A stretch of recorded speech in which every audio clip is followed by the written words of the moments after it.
সে মরিচ ছিঁড়ার জন্য এসেছি, কারণ আজকে একটা নতুন স্টাইলের খাবার তৈরি করব। সেজন্য আগে আলুর ভর্তা করতে হবে। সেজন্য হচ্ছে আমি কতগুলো কাঁচা মরিচ ছিঁড়ে নিচ্ছি। এটা হচ্ছে আমাদের মরিচের বাগান। মরিচের বাগানে এসেছি মরিচ ছিঁড়ার জন্য।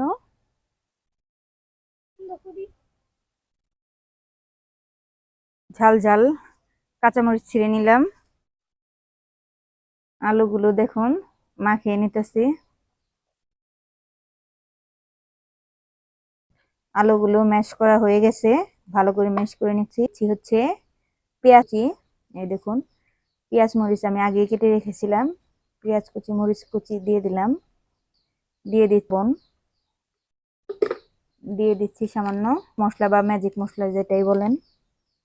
দেখেন ম্যাজিক মশলা দিয়ে দিলাম। এবার হচ্ছে ভালো করে মাখিয়ে নিব। এই দেখুন ভালো করে সবকিছু দিয়ে মাখিয়ে নিতেছি। সবকিছু করে মাখিয়ে নিলাম। এই দেখেন আমার সুন্দর মাখানো শেষ হয়ে গেছে।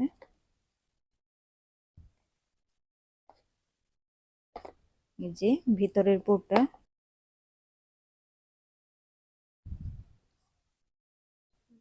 আমি এখানে 4 কাপের মতো আটা নিয়েছি। আপনারা বেশিও নিতে পারেন বা কমও নিতে পারেন। স্বাদ মতো লবণ দিয়ে দিচ্ছি। এবার হচ্ছে দিয়ে দিচ্ছি সামান্য একটু সাদা তেল। এবার ভালো করে মিশিয়ে নিচ্ছি।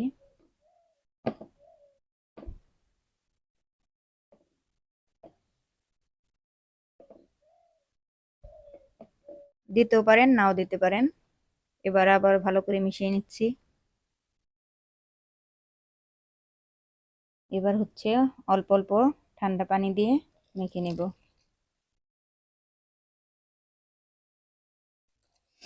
পানিটা একেবারে দিয়ে দিবেন না, অল্প অল্প করে মাখিয়ে নেবেন।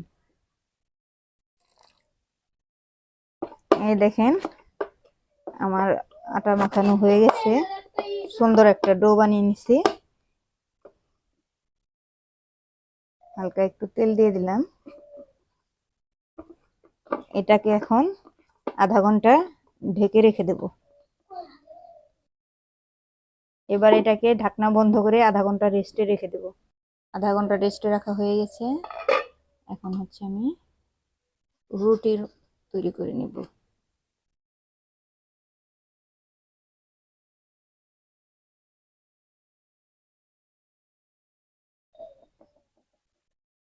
আমি এখন রুটি বানিয়ে নিব। দেখুন সুন্দর করে এই করে নিচ্ছি।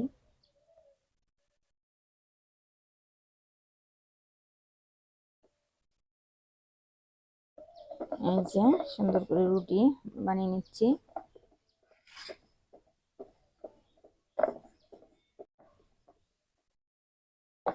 দেখেন আমার রুটি বানানো হয়ে চাকু দিয়ে 4 পাশ থেকে 4 কোনা করে কেটে নেব।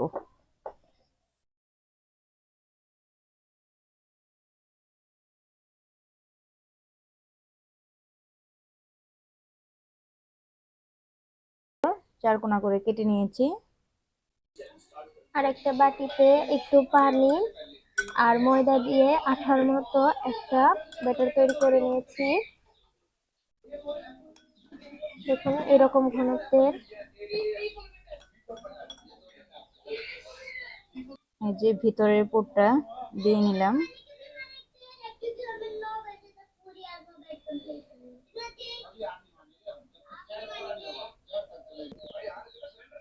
এবার হচ্ছে দেখুন ঠিক এইভাবে কেটে নিতে হবে। আমার হাতের দিকে ভালো করে লক্ষ্য করুন, তাহলেই বুঝতে পারবেন আমি কিভাবে কেটে নিচ্ছি।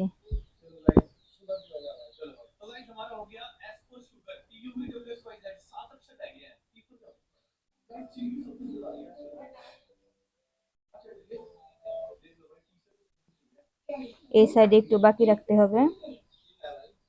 সুন্দর করে কাটা হয়ে গেছে। এবারে জায়গায় যে ময়দা দিয়ে আঠার মতোই বানিয়ে রাখছিলাম সেটা দিয়ে দেব।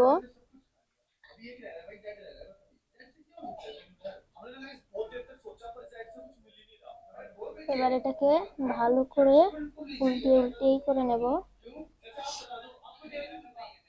ভালো করে লাগিয়ে নিতে হবে। এই পাশটা ভালো করে লাগিয়ে এইভাবে ঘুরিয়ে একটা মুখের ভেতর আরেকটা মুখ ঢুকিয়ে দিতে হবে। ঢুকিয়ে ভালো করে লাগিয়ে দিতে হবে যাতে এটা খুলে না যায়। দেখুন তৈরি হয়ে গেল আমাদের ডোনাট সিঙ্গারা। দেখুন আমরা 5টা ডোনাট সিঙ্গারা বানিয়ে নিয়েছি। এবার টুইস্টেড সিঙ্গারা তৈরি করব। টুইস্টেড সিঙ্গারা তৈরি করার জন্য প্রথমে একটা রুটি বানিয়ে নিয়েছি। এবার রুটির অর্ধেক সাইডে আলুর পুর দিয়ে দেব। দেখুন এইভাবে আলুর পুরটা রুটির মধ্যে দিয়ে দেব।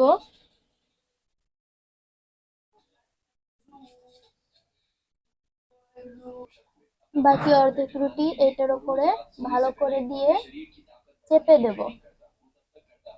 ভালো করে দিয়ে চেপে চেপে নেব। আপনারা চাইলে একটা রুটি পুরোটার মধ্যে আলুর পুর দিয়ে আরেকটা রুটি বানিয়ে উপর দিয়ে দিয়ে তারপর চেপে চেপে দিতে পারেন। এবার এটাকে চাকু দিয়ে কেটে নেব।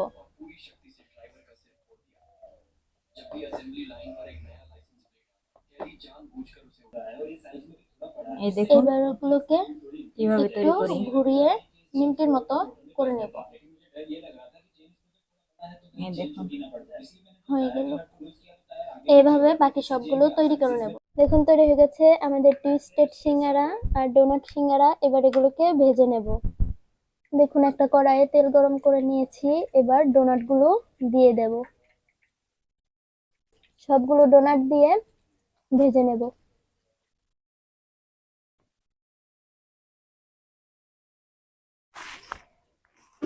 দেখুন আমি সবগুলো ডোনাট একবারেই দিয়ে দিয়েছি।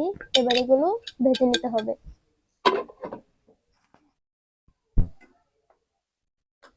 দেখুন উল্টা পাল্টা করে নাড়াচাড়া দিয়ে ভালো করে ভেজে নিতেছি। উল্টা পাল্টা নাড়াচাড়া দিয়ে ভেজে নিতে হবে।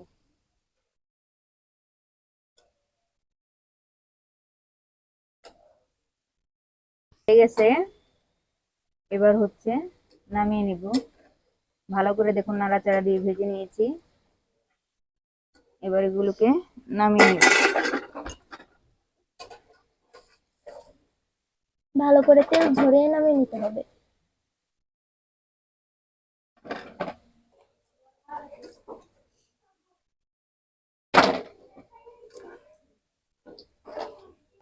এবার টুইস্টেড সিঙ্গারা ভেজে নেব।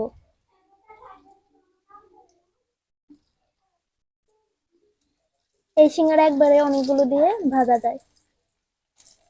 দেখুন সবগুলো দিয়ে ভেজে নিচ্ছি। আমাদের টুইস্টেড সিঙ্গারাগুলো বড় বড় হয়ে গেছে। আপনারা চাইলে আর একটু ছোটও করতে পারেন সাইজে। এবার এগুলোকে ভালো করে ভেজে নামিয়ে নিতে হবে। এই যে আমার ভাজা হয়ে গেছে, এবার এগুলোকে নামিয়ে নিব। দেখুন তেল ছড়িয়ে সুন্দর করে নামিয়ে নিচ্ছি।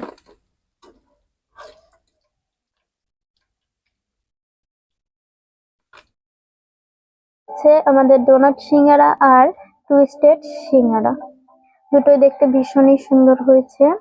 দেখুন আমি আর ভেঙে অনেক দেখাচ্ছি। মচমচাও হয়েছে, ক্রিস্পি হয়েছে অনেক।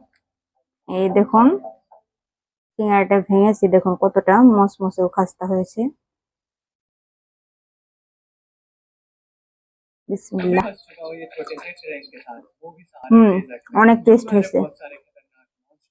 और मैं 100 डेज में से बैक करने वाला हूँ, साथ ही साथ अपने टेस्ट को अपग्रेड भी करने वाला हूँ। लेकिन एक प्रॉब्लम है,